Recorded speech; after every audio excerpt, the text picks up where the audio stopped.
Pour une institution qui est basée au Sénégal et qui est reconnue de droit sénégalais, ça peut être compliqué d'aller donner des leçons de paix dans les pays voisins.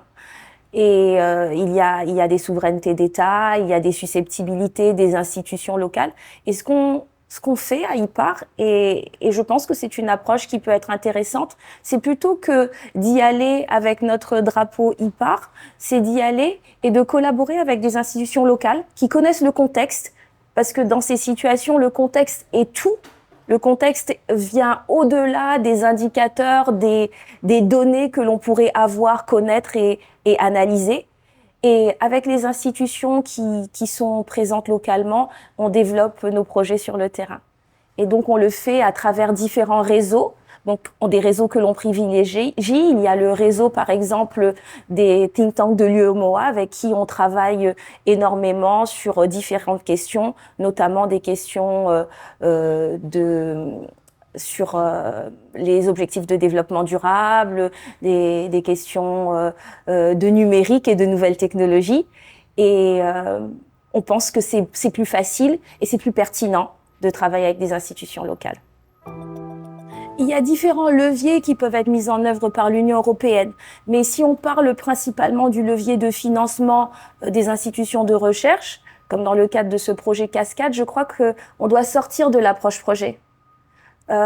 Pour pouvoir répondre de façon pertinente aux demandes des communautés et des États, pour pouvoir être au plus près et le plus rapidement capable de répondre aux questions qui se posent, aux problématiques qui se posent, on ne peut pas être dans une approche projet. Un projet, qu'est-ce que c'est? C'est un appel à projet. C'est des projets qu'on dépose, des idées qu'on dépose. Ces idées sont évaluées. Il y a des retours, il y a des contrats qui sont écrits. On en a pour 1 année, 2 années, parfois 3 années, avant d'avoir un financement qui arrive sur le terrain. Et donc, ce que je proposerais, et ce pourquoi je ferais un plaidoyer, ce serait pour une approche de financement plutôt institutionnel, où des institutions sont ciblées, renforcées, et pour s'assurer qu'elles soient capables de répondre à des questions rapidement et pertinentes dans les contextes d'instabilité sécuritaire, par exemple. C'est toujours la même chose, sortir de l'approche projet. Quand on est dans un projet et qu'on demande de pérenniser des résultats, un projet, c'est un début, c'est une fin. Et du coup, pour l'institution qui met en œuvre ce projet, la pérennisation, elle commence au démarrage, peut-être, on y pense, et le projet est fini, on passe à autre chose.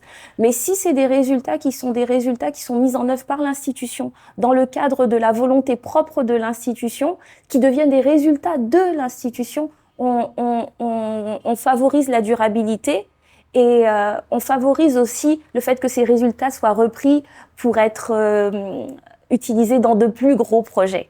Donc l'approche appui institutionnel, pour moi, ça serait une approche à bien regarder par des partenaires comme l'Union européenne.